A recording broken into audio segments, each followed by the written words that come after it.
ఒక్కసారిగా పవన్ కళ్యాణ్ గారిలోని అసహనం వెనక కారణం ఏంటి? వాస్తవానికి సినిమా ఇండస్ట్రీ నుంచి రాజకీయాల్లోకి వచ్చారు ఆయన. రాజకీయాల్లో నుంచి సినిమా ఇండస్ట్రీకి వెళ్ళలేదు. అయినా ఇప్పుడు ఒక్కసారిగా కృతజ్ఞత చూపించుకోవడం అనేది సినిమా ఇండస్ట్రీ చేసిన తప్ప. ఆల్రెడీ తెలంగాణలో పరిణామాలు ఎలా ఉంటాయి, ప్రభుత్వం పట్ల ఆ కృతజ్ఞత చూపించుకోకపోతే అనేది అక్కడ చూశారు. కాకపోతే ఇక్కడ పరిస్థితి ఏంటి అనేదే. అలాగే థియేటర్ల యాజమాన్యం ప్రధానంగా ఆయన సినిమా విడుదలకు సందర్భంగా ముందుగానే థియేటర్లు తీసుకున్న నిర్ణయం ఓవరాల్గా చూస్తే ఒక అతిపెద్ద అసహనం. తర్వాత ఇమీడియట్గా ఆయన మాట్లాడిన మాటలు, ఆయన ఇచ్చిన ఆదేశాలతో అధికారులు కూడా రంగంలో దిగిపోయారు. నిజంగా థియేటర్లని తనిఖీలు చేసి ఎంఆర్ఓలు కానీ లేదంటే తహసీల్దార్ కానీ స్థానిక అధికారులు కనుక తనిఖీలు చేస్తే చాలా లోపాలే బయటపడతాయి. అవన్నీ ఇప్పుడు కొత్తగా అయితే రావు, ఎప్పటి నుంచో ఉంటాయి. కానీ పవన్ కళ్యాణ్ గారు ఆదేశాలు ఇచ్చారు కాబట్టి థియేటర్లను తనిఖీలు చేసి ఎవరైతే వ్యతిరేకంగా ఉన్నారు, ఇప్పుడు ఆ నలుగురు అని ఏ పదం అయితే వాడారో దానికి ఆల్రెడీ అరవింద్ గారు అయితే క్లారిటీ ఇచ్చేశారు, ఆ నలుగురిలో నేను లేను అని. పోనీ ఎవరు వాళ్ళు అనేది వాళ్ళకి కావాలని టార్గెట్ చేస్తున్నారు పవన్ కళ్యాణ్ గారు. ఓవరాల్గా ఈ ఎపిసోడ్ ఇప్పుడు ఒక పెద్ద చర్చనీయాంశం అవుతుంది. ఇదే అంశం మీద చర్చించే ప్రయత్నం చేద్దాం. సార్, ఒక్కసారిగా అంటే పవన్ కళ్యాణ్ గారికి కోపం రావడం వెనక రెండు కోణాలు చూడొచ్చా? ఒకటి, ప్రభుత్వాన్ని కనీసం వాళ్ళకి కలవలేదు పెద్దలు అనేది. ఒక పెద్దల్లో మెగా కుటుంబం కూడా ఉంది అనేవారు. కానీ ఎందుకు పవన్ కళ్యాణ్ గారికి ఒక్కసారిగా అంత కోపం వచ్చింది? బేసిక్గా ఈ 1వ తారీఖు నుంచి సమ్మె అన్నటువంటి ఆకస్మిక ప్రకటన మూలంగా కోపం వచ్చింది. అది తలుచుకోగానే అది ఎప్పుడైతే ఆ మాట అన్నారో పవన్ ఫ్యాన్స్ లోనే వచ్చినటువంటి అసహనం. అంటే మా వాడి సినిమా వస్తున్నప్పుడు కావాలని పెడుతున్నారు వీళ్ళు అన్నటువంటి. వీళ్ళందరూ కూడా కందుల దుర్గేష్ని టార్గెట్ చేశారు. అంటే కందుల దుర్గేష్ని ట్యాగ్ చేస్తూ వచ్చారు. ఏంటిది, మనం సమాధానం చెప్పలేమా అని. దాంతో ఆయన ఇమ్మీడియట్గా స్పందించాల్సి వచ్చింది అనమాట. బేసిక్గా ఫ్యాన్స్ తరపున ఆయన యాక్షన్లోకి దిగాల్సి వచ్చింది. అప్పుడు వీళ్ళు వెనక్కి తగ్గారు. వాస్తవంగా వీళ్ళు ఒక చిన్న గేమ్ ప్లే చేశారు. ఎవరికి వాళ్ళు సినిమా రంగంలో దొరికినప్పుడు దొరికినంత సంపాదించుకోవాలనుకుంటారు. ఎందుకంటే ఇది ఒక ఫిక్స్డ్ ఇన్కమ్ సోర్స్ కాదు, ఇది ఒక ఫ్లోటింగ్ ఇన్కమ్. బాగున్నప్పుడు అద్భుతం, బాగానప్పుడు కష్టం. కాబట్టి బాగున్నప్పుడే సంపాదించేసుకోవాలనుకుంటారు. ఈ సినిమా థియేటర్లది ఏం చేశారంటే 2 కోణాలు నడుస్తున్నాయి గత కొన్నేళ్ల నుంచి కూడా. అది షేరింగు, ఇంకొకటి రెంటల్. ఈ రెంటల్లో 2 రకాల రెంటల్స్ ఉంటాయి. ఫర్ ఎగ్జాంపుల్, ఇప్పుడు ఈ సింగిల్ థియేటర్లు ఉంటాయి కదా పల్లెటూళ్ళల్లో, వీటిట్లలో ఈ సింగిల్ థియేటర్లని 2 రకాలుగా లీజుకి తీసుకుంటారు. 2 రకాల రెంట్లు జరుగుతుంది. ఒకటి ఇయర్లీ లీజుకి తీసేసుకోవడం. లైక్ ఇప్పుడు ఈ చెప్పిన ఆ నలుగురు, అది దిల్ రాజు కావచ్చు, లేకపోతే అల్లు అరవింద్ కావచ్చు, సునీల్ నారంగ్ కావచ్చు, తర్వాత సురేష్ బాబు కావచ్చు. వీళ్ళు ఏం చేస్తారంటే ఏడాదికి ఎంత డబ్బులు ఇచ్చేసి తీసేసుకుంటారు. అది లీజుకి నెలకి 1,50,000 2 లక్షలు ఆ ఏరియాని బట్టి, కెపాసిటీని బట్టి వీళ్ళు దానికి రెంట్ ఫిక్స్ చేసేస్తారు. వీళ్ళ టీం వెళ్ళి మాట్లాడుద్ది, వాళ్ళతో తీసేసుకుని ఆ థియేటర్కి సంబంధించినటువంటి వీటి కొన్ని డెవలప్ చేసుకున్నారు కూడా వీళ్ళు. అట్లాగా ఆ సింగిల్ థియేటర్ని మోడర్నైజ్ చేసి వీళ్ళు నడుపుకుంటున్నటువంటిది. అంటే వీళ్ళు అద్దెలకి ఇచ్చేది, కానీ ఇది నడుస్తుంది. ఇది వన్ ఆఫ్ ద సిస్టమ్. దీంట్లో ఏంటంటే అమౌంట్ పరంగా ఇన్వెస్ట్మెంట్ కొంత వీళ్ళు పెడతారు. దానికోసం గాను 20 ఏళ్ళు అట్లా లీజుకి తీసుకుంటారు. 10 ఏళ్ళకి తక్కువ కాకుండా తీసుకుంటారు అనమాట. మినిమం 10 ఏళ్ళు లీజుకి ఇచ్చేటట్టయితే, అద్దెకి ఇచ్చేటట్టయితే అట్లా వాళ్ళకి ఇన్కమ్ ఇచ్చేస్తారు. అంటే నెలకి ఏడాదికి ఎంత అని చెప్పేసి ఇచ్చేస్తారు. అది నెలవారీగా కావాలా, ఏడాది వారీగా కావాలన్నటువంటిది ఆ సదరు యజమాని నిర్ణయం. అదే రీమోడల్ చేయించేసుకుని వీళ్ళు బాగా తయారు చేసుకోవడం. ఇది ఒక తరహా రెంట్. ఇంకొక రెంటల్ సిస్టమ్ ఏంటంటే ఆల్రెడీ వెల్ ఎస్టాబ్లిష్డ్గా ఉంటుంది, థియేటర్ బాగానే ఉంటుంది, దాంట్లో ఫెసిలిటీస్ అవన్నీ బాగానే ఉంటాయి. అయితే ఈ మల్టీప్లెక్స్ లాగా ఉండదు, అంత అద్భుతంగా ఉండదు. అలాగని పాత రోజుల్లో ఉన్నటువంటి టాయిలెట్స్ మన కాళ్ళ కింద నుంచి పోయే దరిద్రంగానూ ఉండవు. మెయింటెనెన్స్ కాస్త మధ్య మార్గంగా ఉంటుంది. లోపాలు ఉంటాయి, బట్ మరీ దుర్మార్గం కాదు, మరీ అద్భుతమో కాదు అన్నమాట. అంటే మల్టీప్లెక్స్ రేంజ్ అయితే ఉండదు. అలాంటి థియేటర్లకు ఏం చేస్తారంటే వీక్లీ రెంట్స్. ఇప్పుడు ఈ కొత్త సినిమా రిలీజ్ అవుతుంది, ఇందులో నీకు ఈ నెలకి ఎంత ఇస్తాం, ఇది వారానికి ఎంత ఇస్తాం అన్నటువంటిది. ఇది వీక్లీ రెంట్స్ అనేది ఉంటుంది. ఇది ఒక కాన్సెప్ట్ ఉంటుంది. ఇకపోతే వీళ్ళు చెప్పేటటువంటి షేరింగ్ కాన్సెప్ట్. ఈ షేరింగ్ కాన్సెప్ట్ ఏంటంటే గతంలో ఉండేది, ఏది ఎన్టీ రామారావులు వీళ్ళు ఉన్నటువంటి సందర్భంలో షేరింగ్ ఆర్ రెంట్ అనేటువంటిది ఆ రోజుల్లో కూడా ఫార్ములానే అనమాట. డబ్బులు అందరూ పంచుకోడు, లాభమైన నష్టమైన అన్నటువంటి. ఇప్పుడు ఇక్కడ షేరింగ్ కాన్సెప్ట్ ఏంటంటే, నేను విన్నటువంటిది, నాకు తెలిసినటువంటి సినిమా థియేటర్ల వాళ్ళు చెప్పినటువంటి పాయింట్, ఈ రెంట్లు కూడా వాళ్ళతో మాట్లాడాకనే తెలిసినటువంటి అంశం అనమాట. ఈ షేరింగ్ కాన్సెప్ట్లో 55-45 ఆర్ 60-40 ఉంటుందట ఫస్ట్ వీక్లో. ఇవి మల్టీప్లెక్స్లో ఎక్కువగా జరుగుతాయట షేరింగ్స్కి సంబంధించి. ఆల్రెడీ నడుస్తున్నాయట మల్టీప్లెక్స్లో షేరింగ్. ఆ సినిమా కెపాసిటీని బట్టి ఇప్పుడు పెద్ద సినిమా వాళ్ళు అయితే కనుక తక్కువ షేరింగ్ ఇస్తారట, లైక్ 40%, 35% ఇట్లాగా. చిన్న సినిమా వాళ్ళు అయితే కనుక ఎక్కువ షేరింగ్ ఇస్తారట, అంటే 70% సినిమా థియేటర్కి ఇచ్చి 30% వాళ్ళు తీసుకోడు అట్లాగా. ఇది ఈ షేరింగ్లో ఏంటంటే టికెట్ రేటు పెరిగితే కూడా ఆ షేరింగ్ డబ్బులలో కూడా అంతే వస్తుంది కదా వాళ్ళకి వాటా. సరే, ఈ రెంటల్లో సింగిల్ థియేటర్ రోడ్కి ఆ రేట్ ఇవ్వరట. ఇది 1 వీక్ రెంట్ తీసుకుంటారు కదా, ఆ తీసుకున్నప్పుడు నీకు 1,50,000 మామూలుగా ఈ పల్లెటూళ్ళలో ఇట్లాంటి వాటిట్లో 1,50,000 అట్లాగే ఇస్తారట. ఇది మున్సిపాలిటీ ఇట్లాంటి చోట్ల అంతే ఇస్తారట వాళ్ళకి, అంతకు మించి ఇవ్వరట. ఈ టికెట్లు రేట్లు పెంచుకున్నా సరే వాళ్ళ చేతనే కలెక్ట్ చేయిస్తారు కానీ వీళ్ళు ఎవరట వాళ్ళకి. నీతో మాట్లాడుకుంది ఇంతే కదా అంటారట. నీ టికెట్లలో 30% తప్పించి నీకు అంతకు మించి ఇవ్వమంటారట రెంట్. ఇది లేకపోతే 1,50,000 ఇట్లాగే ఉంటుందట. బట్ వీటిట్లో అయితే టికెట్లు రేట్లు పెరిగితే ఆటోమేటిక్గా మల్టీప్లెక్స్ వాడికి కూడా ఆ రేంజ్లో షేరింగ్ వస్తుంది.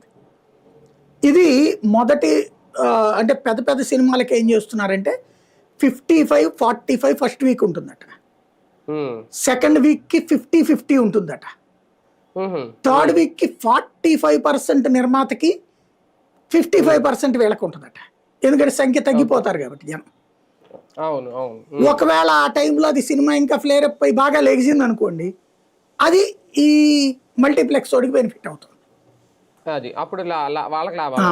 ఇది ప్రస్తుతం నడుస్తున్నటువంటి తంతు, ఏది రెంట్ ఆర్ ఈ మనం అనుకున్నటువంటి లీజ్ అన్నటువంటి. అయితే వీటిట్లలో ఏంటంటే ఇదే వీళ్ళే నిర్మాతలు, దిల్ రాజా, సురేష్ బాబా, అల్లు అరవింద, నారంగ, వీళ్ళే మళ్ళీ థియేటర్లను కూడా తీసుకున్నారు. అంటే వీళ్ళకి కావలసినప్పుడు ఒక రకం తీసుకుంటున్నారు షేరింగ్, పెద్ద హీరోలు అయితే. అదే వీళ్ళది కాదు, చిన్న సినిమాల వాళ్ళు అనుకోండి, షేరింగ్లో భారీగా డిమాండ్ చేస్తున్నారు, లేదా రెంట్ తీసుకోండి అంటున్నారు. అంటే థియేటర్ రెంట్కి ఇచ్చేస్తాం, మాకు ఎంత డబ్బులు కట్టేయండి, ఎందుకు ఆ సినిమా ఎక్కుతుందో లేదో డౌట్ ఉంది చిన్న సినిమా అన్న, కాబట్టి అప్పుడు సచ్చినట్టు నాకు ఇచ్చేయి అంటే నిర్మాత ఆ డబ్బులు కూడా భరించాల్సి వస్తుంది, ఆ థియేటర్కి రెంట్ కూడా. షేరింగ్ లేకపోతే 70-80 ఇచ్చేయమని అడుగుతున్నారు. అలాగే చిన్న సినిమాల వాళ్ళని చాలా తొక్కుతున్నటువంటి పరిస్థితి అయితే ఉంది. వీటిట్లలో ఇప్పుడు వీళ్ళు ఏంటంటే ఈ మొత్తం మీద కలిపితే రెండు తెలుగు రాష్ట్రాలు కలిపి ఓ 1,500-2,000 అనుకున్నాం అనుకోండి, ఓ 300-4 దగ్గర ఇంకా లేవట ఇట్లాగా, వీళ్ళ చేతికి రాల. వీళ్ళు ఎలా చేసేసారంటే బెదిరించేసి తీసుకున్నారు. ఫర్ ఎగ్జాంపుల్ ఇప్పుడు కొత్త సినిమా రాబోతుంది, ఏ థియేటర్ అయినా నాకి అన్న అంటాడు కదా, నీకు ఇవ్వము అని ఆపేసేవాళ్ళట సినిమా థియేటర్ బాగున్నా సరే. అంటే ఒక కొత్త సినిమా ఇవాళే రిలీజ్ అవుతున్నది, అది పవన్ కళ్యాణ్, మహేష్ బాబు, ప్రభాస్ ఇట్లాగా, అది ఆ థియేటర్లో ఉండదు. ఇంకా ఆ థియేటర్కి ఆ రోజున మార్కెట్ పోయినట్టేగా, ఆ వారం అంతా మార్కెట్ పోయినట్టే కదా. అంటే ఆ థియేటర్ని వీధులు పాలు చేయడం. అప్పుడు ఎట్లాగంటే మాకు ఇచ్చేసి మేము చూసుకుంటాం, అది రెంటా లీజా, ఇట్లాగా లాక్కున్నారు వాళ్ళని ఏడిపించి లాక్కున్నారు. వాళ్ళకి ఏంటంటే థియేటర్ యజమానికి తాత ముత్తాతల నుంచి వచ్చిన ఆస్తి అయి ఉంటుంది, ఆ ఊళ్ళో పేరు, ఆ థియేటర్ యజమాని అనే పేరు, అది పోగొట్టుకోవడం ఇష్టం ఉండదు కదా సాధారణంగా. ఎక్కువగా ఇట్లాంటి కాపాడుకునే ప్రయత్నం చేసే వాళ్ళలో పాపం పొలిటీషియన్స్ ఎక్కువ ఉంటారు, పల్లెటూరు ప్రాంతాలకు సంబంధించినటువంటి పొలిటీషియన్లు. వాళ్ళకి అదో ప్రతిష్ట, ఆ థియేటర్ యజమాని అని చెప్పి అక్కడ మున్సిపాలిటీ ఎన్నికల్లో పోటీ చేయడం, పంచాయతీ ఎన్నికల్లో పోటీ చేయడం, అలాంటి వాళ్ళని బాగా బెదిరేసేసి వీళ్ళు లాగేసుకున్నారు. ఇప్పుడు సమస్య ఎక్కడ వస్తుందంటే జగన్ టైంలో జరిగిందేమో టోటల్ సినిమా టిక్కెట్ల రేట్ల కంట్రోలింగ్. అవును. టిక్కెట్ల రేట్ల కంట్రోలింగ్. తన థియేటర్ల జోలికి పోలా, అవును. ఆ టిక్కెట్ల రేట్ల కంట్రోలింగ్ మీదకి పోయాడు. దాంతోపాటు చిన్న సినిమాలు బాగుపడడానికి ఎక్స్ట్రా షో ఇదంతా. దాంతోపాటు ఒక క్రమశిక్షణ పెట్టాడు. 100 కోట్ల రూపాయల పైబడి ఉంటే సినిమా అప్పుడు ఇస్తాం ఈ టికెట్ రేట్లు పెంచుకోవడానికి. అది కూడా రెమ్యునరేషన్ కాకుండా అయి ఉంటే ఎట్లాంటిది. ఇది వీళ్ళు వేధింపు అంటారు. అది వేధింపు ఎందుకు అవుతుంది? ఓ ప్రొసీజర్ లేకపోతే ఎట్లాగా డెమోక్రసీలో? అంతే కదా. నువ్వు ఒక చట్టం చేసావు, ఆ చట్టం ప్రకారం ఈ రేట్ అని ఫిక్స్ చేసావు. ఫిక్స్ చేసిన రేటు కాకుండా ఎక్కువ అమ్ముకోవాలనుకుంటున్నావు. దానికి ఒక రీజనింగ్ ప్రజలకి జవాబుదారీగా ఉండాలి కదా. మేము అట్లుండం, మా వెనకాల అభిమానులు ఉంటారు కాబట్టి అనేటటువంటి యాటిట్యూడ్ హీరోలకి కరెక్ట్ కాదు. వాళ్ళని అడ్డు పెట్టి బ్లాక్మెయిల్ చేయడం అనేటటువంటిది సినీ ఇండస్ట్రీకి కరెక్ట్ కాదు. కానీ జరిగిపోయింది. దాన్ని కంట్రోల్ చేసే ప్రయత్నం చేసినందుకే జగన్ మీద కోపం. అంతకు మించి అతను వేధించింది ఏముంది? ఇవాళ కూడా కందులు దుర్గేష్ ఏదో మాట్లాడుతున్నారు, అప్పుడు వేధించాడని. ఏం వేధించాడు అతను? Ticket rate. ఇప్పుడు అదే వేధింపు అయితే నువ్వు ఇవాళ చేసేది కూడా వేధింపే అవుతుంది కదా. ఇవాళ థియేటర్లో చూస్తాను నేను అంటే వేధింపే అవుతుంది. అక్కడ ఫెసిలిటీస్ ఉన్నాయో లేదో చూస్తాంటే. ఇంకోటి అంటే ఏంటి? నువ్వు ఎంతకాలం నీకు నచ్చితేనేమో మోసాన్ని ఒప్పుకుంటావా? థియేటర్ రోడ్ చేసే మోసాన్ని. నీకు నచ్చకపోతే నీకు ఇబ్బంది అయితేనేమో థియేటర్ రోడ్ చేసే మోసం మీద శిక్షిస్తావా? ఇది ధర్మమేనా? నైతికమేనా? అది ఇది ఎందుకు ఆలోచించట్లేదు వాళ్ళు మాట్లాడేటప్పుడు? అభిమానులుగా అయితే అంతా సూపర్ సూపర్ శబాష్ శబాష్ అంటారు. బట్ తటస్థులుగా ఆలోచించినప్పుడు జగన్ వేధించింది ఏంటి? టికెట్ల రేట్లకు సంబంధించి. ఎందుకని? అడ్డదిడ్డంగా పెంచేస్తే దీని ఇంపాక్ట్ ఏమైపోయింది? చిన్న సినిమా ఇప్పుడు నాకు ఊహ తెలిసాక కాస్త ఖాళీ దొరికితే సినిమాకి పోవడం అనేదే మనందరికీ ఆ రోజుల్లో ఒక ఎంటర్టైన్మెంట్. సినిమా అనేది లైఫ్లో ఒక పార్ట్. అప్పుడు ఒక పార్ట్. ఇంకోటి ఎంటర్టైన్మెంట్ కూడా టీవీలో కూడా లేవు కాబట్టి వెళ్ళేవాళ్ళం. తర్వాత టీవీలు వచ్చాక కూడా వెళ్ళామే. ఈ టీవీలు, జమినీలు, ఇవన్నీ మా టీవీలు వచ్చాక కూడా వెళ్ళాం కదా. కొత్త సినిమాలకి కొత్తదేనే కాదు, పాత సినిమా అయినా సరే ఏదో ఒకటి కష్టకాలం. ఎందుకని? అందుబాటు ధరల్లో ఉన్నప్పుడు టికెట్లు. ఇప్పుడు 47లో స్వతంత్రం వస్తే అప్పుడు ఏ పావలాన ఉండేటటువంటి నేల టికెట్లు 10 పైసలు పావలా ఉండేదట. అలాంటిది ఇప్పుడు నేను ఇంటర్మీడియట్ చదివేటప్పుడు దాకా, డిగ్రీ చదివేదాకా కూడా హైయెస్ట్ ఎంత? 5 రూపాయల టికెట్, బాల్కనీ టికెట్. కుర్చీ అయితే 3.5, బాల్కనీ అయితే 5 రూపాయలు. ఇట్లుండేది రేటు. అలాంటి స్టేజీ నుంచి సరే నా డిగ్రీ అయ్యింది, నా చదువులు అయినాయి, ఉద్యోగంలోకి వచ్చాం, అప్పుడు కూడా అట్లాగే ఉంది. నాకు బాగా గుర్తు, సిటీ కేబుల్లో ఉన్నప్పుడు ₹1 ఛార్జీ పెరిగింది సినిమా టికెట్ల కంటే ధర్నాలు చేసేవాళ్ళు సబ్ కలెక్టర్ ఆఫీస్ దగ్గర. అట్టట పెంచుతారు అంటే దాదాపుగా నేను సిటీ కేబుల్లో చేసింది 96, 2000. అప్పటిదాకా కూడా లేదు.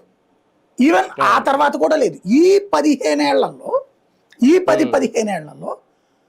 సరే ₹1 పెంచారు, ₹5 పెంచారు, ₹10 పెంచారంటే ఒక అర్థం ఉంది. ఏకదం ₹150 టికెట్, ఏకదం ₹250 టికెట్. ఏంటిది అసలు? మామూలు థియేటర్లో, సింగిల్ స్క్రీన్ థియేటర్లో కూడా ₹80, ₹100 టికెట్. ఈ స్టేజీ మూలంగా ఏమైంది? అంత ఎఫర్ట్ చేయలేక సినిమా థియేటర్కి వెళ్ళాలంటే డబ్బులు బల్క్గా చేతిలో పెట్టుకోవాలి. ఇప్పుడు మేము ఇదివరకు కాలేజీలు చదివేటప్పుడు మా ఫ్రెండ్స్ కొంతమంది ఈ బైండింగ్ షాపుల్లో ఇట్లా పనిచేసేవాళ్ళు. వాళ్ళు ఏం చేసేవాళ్ళు, మేమందరం కలిసి చేయడం వేరు, ఆ షాప్లో కూడా పనిచేసాం. మా ఫ్రెండ్స్ బైండింగ్ షాప్లో పనిచేసే వాళ్ళతో ఫ్రెండ్షిప్ ఉంది మాకు. బైండింగ్ షాప్లో పనిచేసేవాళ్ళు, బార్బర్ షాప్లో పనిచేసేటువంటి ఫ్రెండ్స్ చాలా మంది ఉన్నారు. అందరూ కూడా కుండలు తయారు చేసేవాళ్ళు. ఇట్లాగే ఈ ఫ్రెండ్స్ ఏం చేసేవాళ్ళు, ఆదివారం పూట్ల బైండింగ్ వర్క్ చేస్తే మధ్యాహ్నం దాకా ఆ రోజు డబ్బులు ఆ రోజే ఇచ్చేస్తారు. దాదాపుగా ₹15 ఆ రేంజ్లో వచ్చేది వాళ్ళకి, 15-20 రూపాయలు. ఆ రోజున పదండ్రా అని మమ్మల్ని సినిమాకి రమ్మనేవాళ్ళు. కాలేజీలు చదివే మమ్మల్ని ₹1 టికెట్కి పోయేవాళ్ళం. అందరం సినిమా నేలలో చూసేవాళ్ళం, సమోసాలు తినేవాళ్ళం, వచ్చేసేవాళ్ళం. ఒక ఫ్రెండ్ డబ్బులతో సినిమా టికెట్లు తీస్తే ఒక ఫ్రెండ్ డబ్బులతో సమోసాలు కొని పెట్టడం. ఇట్లాగా ఒక సిస్టమ్ నడిచేది. అంటే ఆ అందుబాటు ధర కారణంగా ఆ సినిమా ఏ హీరో ఇది అనేది కాదు, సినిమా సినిమా అంతే. చూద్దాం రా, అందులో మా వాళ్ళలో ఒకడు ఈ హీరో ఫ్యాన్ అయితే ఒకడు ఆ హీరో ఫ్యాన్ అవుతాడు. మీ వాడి లాస్ట్ వీక్ చూపెట్టావు కదా, ఈసారి మా వాడిది వెళ్దాం పా, ఇట్లాగుండేది తప్పించి వేరేగా ఉండేది కాదు. ఇవాళ పరిస్థితి చూస్తే ఎట్లా తయారైపోయింది అంటే, ఇక నా అభిమాన హీరో అయితే నేను 4 రోజులు డబ్బులు దాచుకుని చెయ్యాలి. రెండవది, సినిమా ఇండస్ట్రీకి ఒక పెద్ద క్రైసిస్ ఏంటంటే, ఇప్పుడు ఒక కృష్ణ 10 నుంచి 20 సినిమాలు తీసేవాడు ఏడాదికి, మినిమం 7-8 తక్కువ ఉండేది కాదు. ఎందుకని? ఏడాది పొడుగునా ఫిల్మ్ ఇండస్ట్రీలో తనని నమ్ముకున్న వాళ్ళకి పని కావాలి. హిట్టా ఫట్టా ఏ పట్టించుకునేవాడు కాదు, చేస్తా పోయేవాడు ఆయన. కృష్ణన్ రాజు, శోభన్ బాబు, చిరంజీవి, వీళ్ళందరూ ఆ రోజున 3 నెలలకి 2 నెలలకి సినిమాలు వచ్చేసాయి. ఇవాళ 2 ఏళ్లకి, ఏడాదికి, 2 ఏళ్లకి, 3 ఏళ్లకి, 5 ఏళ్లకి సినిమాలు వస్తున్నాయి. ఇకప్పుడు ఫిల్మ్ ఇండస్ట్రీ ఎట్టా బతుకుతుంది? దాంతో వచ్చినప్పుడే సంపాదించుకోవాలన్న కాన్సెప్ట్ పెరిగిపోయింది. ఈ వచ్చినప్పుడు సంపాదించుకోవడానికి ఏం చేయాల్సి వస్తుంది? ఆ ప్రభుత్వాలలో తమ హీరోల ద్వారా పలుకుబడి ఉపయోగించి ఈ టికెట్ రేట్లు ఇప్పటికే దోపిడీ రేట్లు, దీని తాత లెక్క మళ్ళీ దోచుకోవడానికి ఇంకో 200-500 పెంచేస్తారు. టికెట్ 350-500 అయిందండి. ఇది ఇదివరకు మేము బాగా అబ్జర్వ్ చేసినవి ఏంటంటే, చిరంజీవి సినిమాలో, కృష్ణ సినిమాలో, ఆయన పేరేంటి, మన ఎట్లాంటి పెద్ద హీరోలకి సంబంధించినటువంటి సినిమాలు వచ్చినప్పుడు బ్లాక్ లో అమ్మేవాళ్ళు. ₹10, ₹5, ₹10 అని. అట్టంటి వాళ్ళని అరెస్ట్ చేయడానికి పోలీసులు ఉండేవాళ్ళు, బ్లాక్ టికెట్లు అమ్ముకునేవాళ్ళు. ఇప్పుడు నిర్మాతలే బ్లాక్ టికెట్లు అమ్ముకుంటున్నారు, థియేటర్ యజమానులే బ్లాక్ టికెట్లు అమ్ముకుంటున్నారు. అంత రేట్ అంటే అంతే కదా. ఈ బ్లాక్ టికెట్లని కంట్రోల్ చేసే ప్రభుత్వమే బ్లాక్ టికెట్ ప్రోత్సహిస్తుంది. అంటే బ్లాక్ టికెట్ రేట్లని, I mean black ticket rate ఎంత అయితే ఉంటుందో, ఇదివరకు ₹1, ₹1, ఎట్టుండేది అంటే నేల రూపాయి టికెట్ ₹5, సింహాసనం టికెట్ నాకు బాగా గుర్తు అనమాట. రూపాయి టికెట్ ₹10 అమ్ముడిపోయింది ఆ రోజుల్లో. మా ఇంటి పక్కనే థియేటర్ ఉండేది అప్పుడు, గుడివాళ్ళు. రూపాయి టికెట్ ₹10 అమ్ముడిపోయిన రోజులు అనమాట ఆ రోజుల్లో. అట్లాగా బ్లాక్ లో అమ్మే రేట్లని ప్రభుత్వం ప్రోత్సహిస్తోంది. ఏంటి అంటే మొహమాటానికి. పోనీ అక్కడ లోపల ఏమన్నా సదుపాయాల పరంగా అయితే యాక్సెప్టెడ్, మంచి కుర్చీలు బాగుంటున్నాయి, టాయిలెట్స్ అవన్నీ బాగుంటున్నాయి అంత. కానీ ప్రాథమిక అవసరమైన మంచినీళ్ళు ఉచితంగా అయిపోయి అక్కడ రేటు దూల తీర్చే రేటు ఉంటుంది. ₹50, ₹80 ఏంటండి బాట్లు. మామూలు థియేటర్లో ₹50, అదేది సింగిల్ స్క్రీన్ థియేటర్. ఈ పెద్ద దాంట్లో ₹80, అది కూడా ఎంతే ఉంటుంది. ఒకళ్ళు దాంట్లో నేలకి తడుపుకోవాలి అంతే, లేదా డబ్బులు దానికి తగ్గట్టుగా వేసుకుపోవాలి. బయట 300 మిల్లీలీటర్ల కూల్ డ్రింక్ 350, ఆ పెద్ద కూల్ డ్రింక్ బాటిల్ ₹15 ఎంత ఉంటుంది. వీడి దగ్గరికి వెళ్తే దానికి 2 పోస్తాడు అనుకుంటా, 350, 500 పోస్తాడు అనుకుంటా. మనకి అవసరం లేకపోయినా తాగిపిస్తాడు ఇంత పెద్ద డబ్బా ఇచ్చి. ఎంత అంటే ₹250. అలాగే పేలాలు మనం ఎంత తింటామండి, మ్యాక్సిమం ఇన్ని తింటాం. వాడు ఎంత డబ్బా అంట కడతాడు, సచ్చినట్టు తీసుకోవాల్సిందే. ₹250, ₹300 పాప్కార్న్. ఇక చచ్చినట్టు తినాలంతే. అంత పెట్టి కొనుక్కున్నాక ఏం చేయాలి? లోపల తినకుండా చుట్టూతా తింటే మనం తినకుండా అట్లా చూస్తుంటే బాగోదు. మొహమాటం ఒక పక్కన ఉంటది, పీగుతుంటది లోపల పేగులు. ఇట్లాగా ఒక మాస్ లోకి లాక్కెళ్ళిపోయి దోచేస్తున్నారు. ఇవాల్టి కన్నా నేనేమంటానంటే, ఆ పవన్ కళ్యాణ్ గారి కోపం ఇంకా పెరగనియండి. ఆ కందులు దుర్గేష్ గారిలోని నాయకత్వ లక్షణాలు ఇంకా విపరీతంగా రానియండి. మళ్ళీ లొంగిపోదాకండి. ఖచ్చితంగా ఎప్పటికన్నా ఆ టికెట్ల రేట్లు తగ్గించండి, ఆ ధరల రేట్లు తగ్గించండి, ఆ సదుపాయాల గురించి ఆలోచించండి. ఆలోచించి పార్కింగ్ అండి, ఏం దోపిడీ అండి పార్కింగ్. 2 గంటలకి మనం వెళ్ళేదే సినిమాకి, అక్కడేమో కాంప్లెక్స్ కడతాడు. 1 గంట ముందు వెళ్తే గానీ మనకి అక్కడ ఆ లోపలికి సరిగ్గా వెళ్ళలేం. ఆడికి పోతే ఈ టికెట్ సినిమా 2 గంటలకేమో ₹20, అడిషనల్ గా ఉన్నందుకు ఇంకో ₹10. ఇట్లా గంటకు ₹10 చొప్పున వేసేస్తాడట. ఇదేం పార్కింగ్ లో తెరవదు. ఇదివరకు ఒక పార్కింగ్ ఫీజే ఉండేది.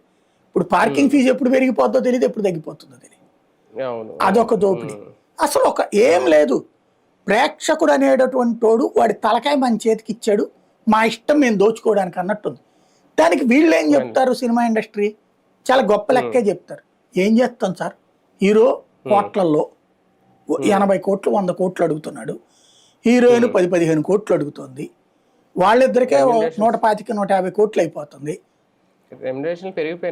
మిగతా వాళ్ళందరిది కలిపితే ఓ 50 కోట్లు 200 కోట్లు. సినిమా షూటింగ్ అయ్యే ఖర్చు మొత్తం కలిపితే 15 కోట్లు 225 కోట్లు. ఈ తర్వాతన ఈ బయట ఇచ్చుకునే లెక్కలు ఇవన్నీ కలిపితే 225 కోట్లు 300 కోట్ల రూపాయలు పెద్ద హీరో సినిమా అంటే. అది కూడా ఈ భారీగా తగలబెట్టడాలు, లారీలు లేపేయడాలు, ట్రైన్లను లేపేయడాలు ఇట్లాంటివి కాకుండా ఉంటే అవుతుంది ఖర్చు. అట్లా రేంజ్లో పెట్టుకుంటే ఈ సినిమాలన్నీ కలిపితే ఆ అద్భుతం అనిపిస్తున్నది ఎంత ఉంటున్నాయి, అందులో 10%. ఎంత పెద్ద హీరో అయినా లేచిపోతున్నాయి. దాంతో ఏం చేయాలా, ఊపు మీద ఉండగానే వాయించి వదిలేయాలి, దోచేసుకోవాలి. ఊపు మీద ఉండగానే దోచేసుకోవాలి. ఈ ఊపు మీద ఎంత ఉంటుంది, 1 వీక్. అందుకని అన్ని థియేటర్లు లాగేసుకోవాలి. అన్ని థియేటర్లో వేసేస్తే ఎంతన వస్తుంది, ఓ వారంలో సంపాదించేసుకోవచ్చు. ఓ వారంలో ఓ 200 కోట్లు సంపాదించేసుకుంటే మినిమం సెక్యూరిటీ.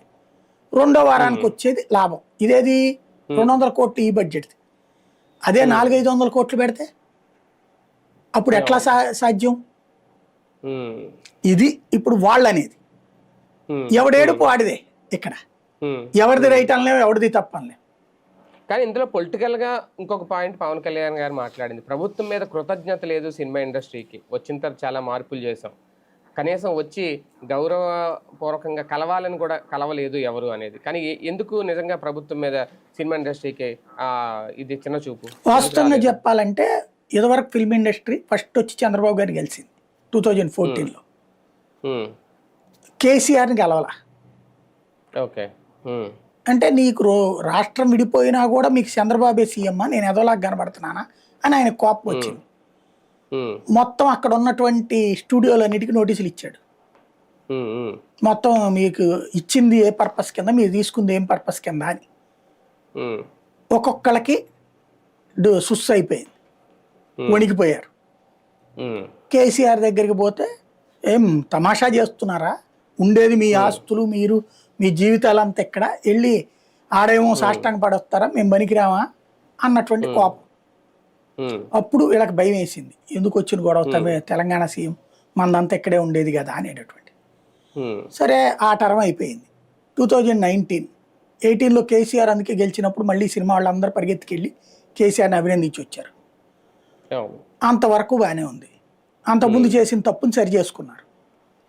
రెండోసారి ఎవరిని వదిలేశారు, ఆంధ్ర సీఎం జగన్ వదిలేశారు, పట్టించుకోవాలి. దాంతో జగన్ ఏం చేశాడు, ఓహో మీకు మేము ఆనమా, మీకు వచ్చే ఆదాయంలో 70% ఆంధ్ర నుంచినే, నేను సీఎంగా గుర్తుకురానా అనిపించింది. టిక్కెట్లకు ఒక చిన్న జర్క్ ఇచ్చాడు, ఎంతకే అమ్మాలి అనేసి. దాంతో వణికిపోవడం అయిపోయింది. పరిగెత్తుకుంటూ వచ్చారు, అయ్యా బాబు అని చెప్పేసి హీరోలందరినీ కూడా పట్టుకొచ్చారు. ఈ రేంజ్లో చెయ్యాలయ్యా, మా పరిస్థితి ఎట్ట అయిపోతుందని. రేట్లు తగ్గించి చప్పట్లు కొట్టినటువంటి వైసీపీ వాళ్ళు రేట్లు పెంచి మళ్ళీ అదే జగన్మోహన్ రెడ్డి చెప్పినప్పుడు అది వేధింపు కిందకే అనిపిస్తుంది కదా సినిమా ఇండస్ట్రీకి. తన దగ్గరకు వచ్చాక మళ్ళీ రేట్లు పెంచడానికి ఒప్పుకున్నాడు. మరి అంతకుముందు సాధారణ ప్రజలు సినిమా టిక్కెట్లని వినోదం ఎంజాయ్ చేయలేకపోతున్నారు అన్నది మీరే. అదే సందర్భంలో మళ్ళీ ఆ రేట్లు పెంచడానికి అనుమతించింది మీరే. అప్పుడు ఏది న్యాయం? నువ్వు స్టికాన్ అయితే ఈ మాట మీదనే స్టికాన్ అవ్వాలి. ఆ తర్వాత ఓకే అయ్యాక టికెట్ రేట్లు పెంచుకోవడానికి పర్మిషన్ ఇచ్చారు. అంటే ఆంధ్ర సీఎంని గెలవకపోతే ఆంధ్ర సీఎంకి కోపం వచ్చింది. నెక్స్ట్ సీన్ కట్ చేస్తే ఈ దఫా అటు రేవంత్ని గెలవాలా, ఈసారి చంద్రబాబుని గెలవాలా. ఎందుకంటే ఒకళ్ళని గెలుస్తుంటే ఇంకోళ్ళ కోపం వస్తుంది. కాబట్టి రేవంత్ దగ్గర కూడా ఇండివిజువల్ పరిచయాలతో వెళ్దాం ఎవరైనా, అంతేగాని ఇండస్ట్రీగా కలిసి వెళ్ళొద్దు.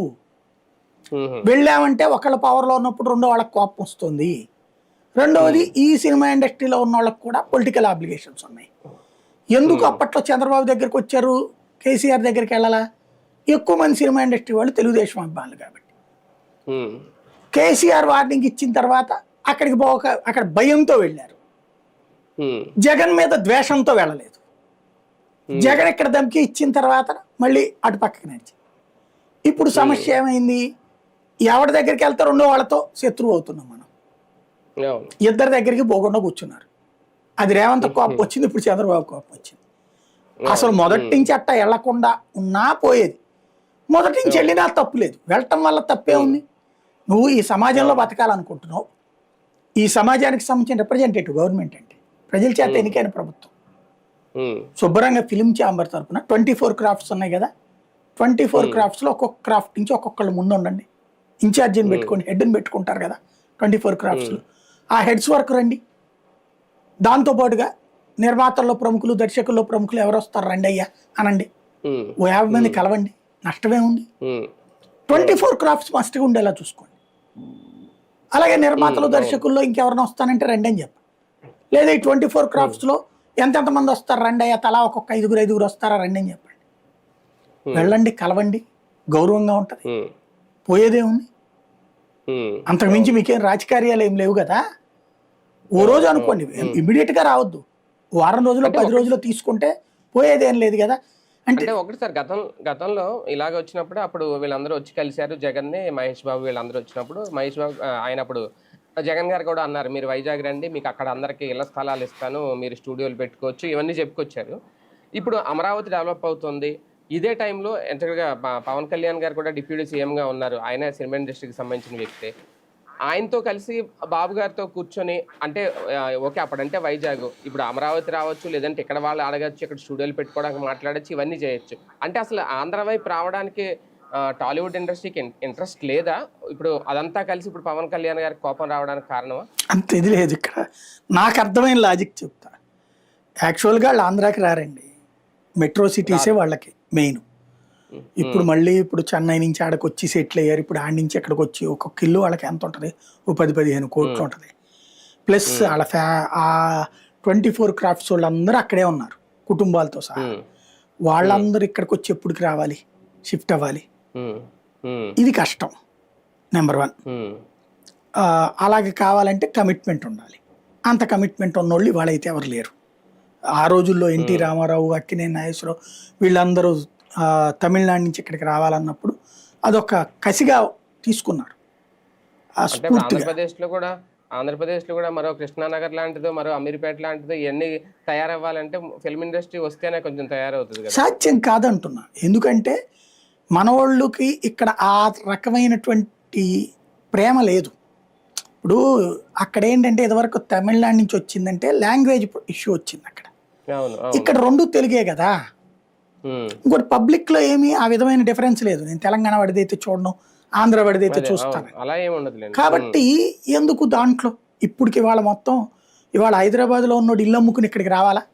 కొన్ని 2 ఇళ్ళు అంటే అంత సంపాదన ఏడ తెచ్చింది పాపం. ఇప్పుడు వాళ్ళే నారా చెప్పలు పడుతుంటే కృష్ణనగర్లో బతుకుతున్నారంటే అర్థమైంది డబ్బులు లేకనే కదా. అట్టండి మళ్ళీ ఇక్కడ వచ్చి ఏమి ఎత్తుక్కుంటాడు? ఇంకోటి అక్కడున్న ఇన్ఫ్రాస్ట్రక్చర్ కూడా లేదు ఇక్కడ. ఇప్పుడు అక్కడ అన్ని స్టూడియోలు వచ్చినాయి. ఆ స్టూడియోలో సెట్లు అవన్నీ ఉంటాయి. అంత మ్యాన్ పవర్ అవన్నీ ఇక్కడ పెట్టాలంటే, ఇక్కడ జరగాలంటే వెరీ సింపుల్. సినిమా ఇండస్ట్రీకి సంబంధించిన వాళ్ళు ఒక 5-6 కలిసి ఒక కన్సార్టియంగా ఏర్పడిపోయి ప్రభుత్వం చేతన 50 ఎకరాలు 100 ఎకరాలు ల్యాండ్ తీసేసుకుని అక్కడున్న తరహా అన్ని రకాల సెట్లు ఇక్కడ ఏమిచ్చేయాలి. దాంతోపాటు ఇక్కడ స్టార్ హోటల్ టైప్ ఆఫ్ తక్కువ రేట్లో సదుపాయాలు అందేలా చూడాలి ఇక్కడ. అప్పుడు రావడానికి వీలవుతుంది. అక్కడ ఏంటి, హైదరాబాద్లో సినిమా అయిపోయాక హీరో గారు ఇంటికి పోతాడు తినడానికి. టిఫిన్కి అయినా కూడా దాదాపు ఒక్కోసారి ఇంటి దగ్గర నుంచి వచ్చేస్తుంటాయి. అదే ఇక్కడ పెట్టారనుకోండి, అన్ని ఇక్కడే అరేంజ్ చేయాలి. ఆ మనుషులందరినీ బట్టి రావాలి. ఒకటికి 4 ఇంతలు ఖర్చు అవుతుంది. అవుట్డోర్ షూటింగ్ కంటే ఎక్స్పెన్సివ్ ఓవర్గా, కాబట్టి ఉండదు. ఇది నెంబర్ 1. నెంబర్ 2 వచ్చేటప్పటికి ఏంటంటే ఇంకొక ఈగో క్లాష్ ఉంది. అంటే పాపం వాళ్ళు ఏంటంటే సున్నితమైన తీగ మీద నడుస్తుంటారు, కత్తి మన మీద నడుస్తుంటారు సినిమా ఇండస్ట్రీ వాళ్ళు. ఉమ్, ఎవడికి కోపం వచ్చినా ఎవడి మనోభావం దెబ్బతిన్నా వాళ్ళకే నరకం. ఉమ్, ఉమ్, ఇప్పుడు ఎట్లా ఉంటుందంటే ఫర్ ఎగ్జాంపుల్ చంద్రబాబుని కలవడానికి వచ్చారు ఇండస్ట్రీ అంతా, ఉమ్, ఉమ్, పవన్ ఫీల్ అవడా, ఉమ్, మళ్ళీ పవన్ కూడా కలిసి వెళ్ళాలి.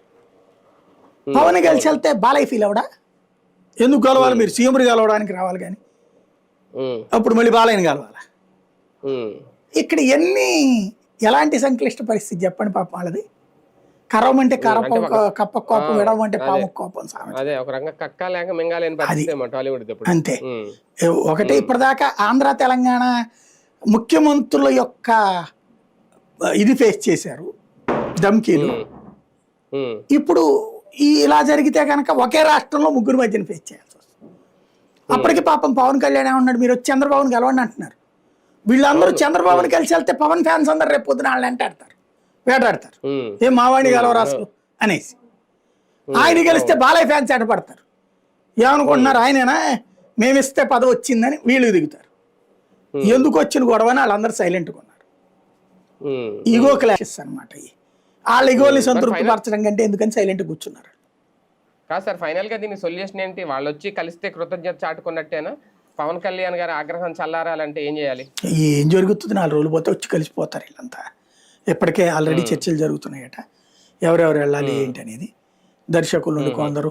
కాకపోతే వీళ్ళ ఉమ్, ఎక్స్పెక్టేషన్ ఏంటంటే జగన్ దగ్గరికి పెద్ద హీరోలు అందరూ వచ్చారు కదా, ప్రభాస్లు, అవును. మహేష్ బాబులు, ఉమ్, వీళ్ళందరూ కూడా మహేష్ బాబులు, అవును. ఉమ్, వాళ్ళందరి టైం కోసం వెయిట్ చేస్తున్నారు వీళ్ళు. వాళ్ళని దించితే ఉమ్, సరిపోతుంది అనేది వీళ్ళ ఫీలింగ్. ఉమ్, చిరంజీవి గారు కూడా వచ్చారు కదా. అదే ఉమ్, చిరంజీవి గారు అప్పుడు ఉమ్, నాయకత్వం వహించారు. ఇప్పుడు అవును, చిరంజీవి అవును. గారు ఉమ్, నాయకత్వం వహించి తీసుకొస్తే పని అయిపోతుంది. ఉమ్, ఆయన నాయకత్వం వహించమని ఎవరు అడగట్లేదు వీళ్ళు. ఉమ్, అది వచ్చిన గొడవ. ఉమ్. లేదంటే అల్లు అరవింద్ గారిని తీసుకునే రావాలి. అల్లు అరవింద్ నాయకత్వం అంటే హీరోలందరూ ఒప్పుకోవద్దు, ఉమ్, అది కదా సమస్య. అవును, అవును, అవును. అంటే మొత్తానికి పవన్ కళ్యాణ్ గారి సినిమా ముందు ఇది అంతా వచ్చింది కాబట్టి ఇంత కథ నడిచింది అనుకోవాలా ఫైనల్ గా? అంతే లేకపోతే అంతే, ఇంత చర్చ ఇంత రాద్ధాంతం చర్చ ఉండదా? జరిగింది అందువల్ల బేసిక్గా. అదే మూలం, అదే ఒక్కటి మెయిన్. వీళ్ళు చేసిన పని కూడా ఏంటంటే ఈ టైంలో అడ్డు పెడితే డబ్బులు ఎక్కువ సంపాదించుకోవచ్చు మనం. ఇప్పుడు ఉమ్, ఆ రెంటల్ కాదు మాకు షేరింగ్ అన్నారు కదా, అవును. ఆ ఉమ్, షేరింగ్ ద్వారా ఎక్కువ సంపాదించుకోవచ్చు అన్నటువంటి తెలుగుైన ఎత్తుగడేశారు పవన్ కళ్యాణ్ సినిమా. అది వీళ్ళు ఏంటంటే ఇంకొకటి నేను విన్న కాన్సెప్ట్ ఏంటంటే పవన్కి అంత కోపం రావడానికి కారణము ఆ, పవన్ సినిమా నిర్మాతల్ని బ్లాక్మెయిల్ చేస్తున్నారు వీళ్ళని. ఇప్పుడంతా ఆహా, సినిమా ఓకే. రంగంలో సాధారణంగా ఒక్కొక్క టైము ఒక్కొక్కళ్ళ హవా నడుస్తుంటుంది. ఉమ్, అలాగా ఆ, అంటే ఆ, ఇది ప్రొడక్షన్ కానీ డిస్ట్రిబ్యూషన్ రంగాల్లో ఇప్పుడు ఉమ్, ఉమ్, సితార, ఉమ్, తర్వాత మైత్రి మూవీ మేకర్స్ హవా నడుస్తుందట. ఉమ్, ఈ పవన్ కళ్యాణ్ సినిమా రత్నం గారిది కదా, అది హరిహర వీరమల్లు. ఉమ్, దానికి కాస్త 5 ఏళ్ళు అయ్యేటప్పటికి 5 ఏళ్ల నుంచి తీస్తానే ఉంటాం అయింది కదా, బడ్జెట్ ఎక్కువ ఉమ్, అయ్యింది. ఉమ్, సాధారణంగా నా డబ్బులు నేను తీసుకుంటా అనే రకాలు ఉంటారు హీరోలు. పవన్ కళ్యాణ్ అవును. అట్లా కాదు, ఉమ్, ఉమ్, ఇంత దీంట్లో అయినప్పుడు అనేసి తన ఇనిషియేటివ్ తీసుకుని త్రూ వాళ్ళ ద్వారా మార్కెటింగ్ చేయించడానికి రెడీ అవుతున్నారట. ఓకే. అప్పుడు ఉమ్, నిర్మాత డబ్బులు నిర్మాతకు వచ్చేస్తాయి, ఓ 10 కోట్లు లాభం వేసుకుని ఆయన సేఫ్ ఉమ్, అయిపోతాడు. ఉమ్, ఏది ఉమ్, ఇటు డిస్ట్రిబ్యూటర్ నుంచి వచ్చే డబ్బులు ప్లస్ అటు వీళ్ళు ఉంటారు కదా, దాన్ని ఏమంటారు, ఆడియో రైట్స్, వీడియో రైట్స్, అవును, అవును, అవును. సినిమాల ఉమ్, రైట్, డిజిటల్ రైట్స్ ఇట్లాగ వస్తాయి కదా. ఇవన్నీ ఉమ్, కలిపి 100-150 కోట్లు వచ్చి ఇవన్నీ కలిపి ఉమ్, వస్తే సరిపోతుందనే లెక్కన ఉన్నారు. ఉమ్, అయితే అవును. ఇక్కడ వీళ్ళకి దక్కనీయకుండా వీళ్ళంతా ఏదో బేరం పెట్టారట. అసలు ఉహు, సినిమా కంటే కూడా అసలు రేటు కంటే ఓ 50-100 కోట్లు తక్కువకి, అంటే టోటల్ ప్రొడక్షన్ ఉమ్, కాస్ట్ ప్రాఫిట్ లెక్కేసుకుని పెడతారు కదా వాళ్ళు బేరం. ఫర్ ఎగ్జాంపుల్ 350 కోట్లు అయిందని 400 కోట్లకి ఇస్తామంటది. దాని ఉమ్, తర్వాత వేలం వేసుకుంటారు, మేమెంత ఉమ్, మేమెంత అనేటటువంటి. ఉమ్, అట్లాంటిది వీళ్ళు 250-300 దగ్గరనే పెట్టి మా చేతిలో థియేటర్లు ఉన్నాయి కాబట్టి ఇంకెవడన్నా తీసుకుంటే మేము ఇవ్వమనేది పరోక్షంగా బెదిరిస్తున్నారట. ఈ సమ్మె అందుకని ఉమ్, ముందు పెట్టారట.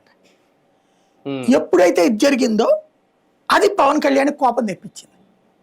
అంటే ఉహు, నా ఉమ్, సినిమాని అడ్డు పెట్టి వీళ్ళు నా సినిమానే బ్లాక్మెయిల్ చేస్తారా, ఏంది అదే. వీళ్ళ సీను అన్నటువంటిది. ఉమ్, అందుకోసమే అవును. జరిగింది అన్నటువంటిది ఇంకొక వెర్షన్ కూడా ఉందన్నమాట. అదే కదా. రైట్. చూద్దాం. మొత్తానికి పవన్ కళ్యాణ్ గారికి అయితే ఒక రకంగా తన సొంత ఇండస్ట్రీ లాంటిది తెలుగు ఫిల్మ్ ఇండస్ట్రీ. అలాంటి ఇండస్ట్రీ మీద ఒక కోపం, ఒక ఆగ్రహం, అసహనం అని అనడానికంటే ఖచ్చితంగా అసహనం కూడా. మరి దాన్ని ఎలా ఫుల్ఫిల్ చేసుకుంటారో, నిజంగా ఎందుకు సినిమా ఇండస్ట్రీ ఇప్పటివరకు వచ్చి ప్రభుత్వ పెద్దలను కలవలేదు. పవన్ కళ్యాణ్ గారు ఉన్నారు, ఆయన ముందు పెట్టుకొని వెళ్ళొచ్చు. పైగా ఇప్పుడు ఆయన సినిమా విడుదలవుతున్న నేపథ్యంలోనే ముందుగానే థియేటర్లన్నీ క్లోజ్ చేసి ఆలోచన చేయడం. ఏం నడుస్తోంది అసలు? ఎవరు ఎవరి మీద కుట్ర చేస్తున్నారు? ఫైనల్గా పవన్ కళ్యాణ్ గారి ఆగ్రహం ఎలా చల్లారుతుంది? వేచి చూద్దాం.